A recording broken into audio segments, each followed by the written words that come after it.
Hello, everyone, and welcome back to another episode of the Voyager's Guide to Ravean kind of creation for world building videos. We're going to cover another goddess, someone that is actually a little bit more familiar to the regular D&D lore. This time we're actually going to cover the Raven Queen and how the Raven Queen fits into Ravean itself. So, the Raven Queen is a neutral goddess of death and winter. The Raven Queen, being a goddess of death, is an inherently mistrusted goddess that is seen as a sort of grim reaper to the many mortals of the material plane.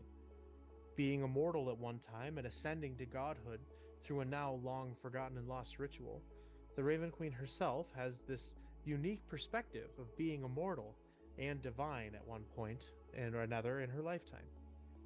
The Raven Queen herself is not actually a goddess of death, so much as a goddess of overseeing the transition of souls to their final resting place across the planes. This means that she is not the ender of life, but instead the strong bastion and protector of souls when they are at their most vulnerable state. Many that have died and returned tell stories of meeting with the Raven Queen myth, a legend developing that describes the moments of your death being a meeting with the goddess as she prepares you for the transition from life to the afterlife. According to this myth, in all known knowledge of the Raven Queen herself, she is a curious goddess that follows the threads of fate, seeking champions to oppose the forces of undeath. Tales also tell of her being an almost insatiable, curious goddess for stories and mementos, and her domain is filled with the stories and mementos from all of the souls under her care. The halls of her home echoing the stories of innumerable lifetimes. The tenets of the Raven Queen are as follows. Undeath is a scourge on the world. Any undead creature must be wiped from existence. Life is for the living, death is for the dead.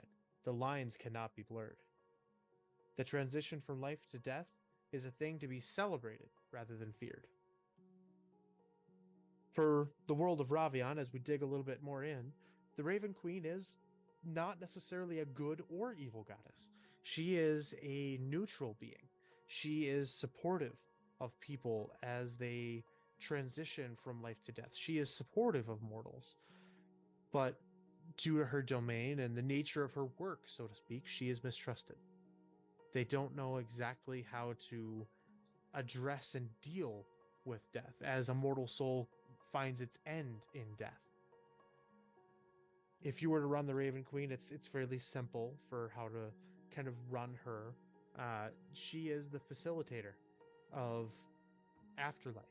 She is the facilitator that ends up moving you and your soul, preparing your once living essence, making you comfortable with the fact that you have passed. She is almost a kind mortician or grief counselor for a departed soul, moving them to where they must be, their predetermined place in the universe where they will spend the rest of eternity. She's similar that way, and the way that if I remember the name here, the Starlight Princess operates. She is not a being of redemption so much as a facilitator of afterlife. So, that's it for the Raven Queen for this all. There are plenty more kind of details for information out there on the wiki and everything else, as this is a goddess that already exists within the D&D lore. So definitely give her a little bit more of a look. That's just how I'm treating her within the D&D sphere for the Guide to Ravean. So, thank you all for watching. Remember, it doesn't take much to make a difference out there, so be the difference that you want to see in the world. And I will see you all in the next video. Bye.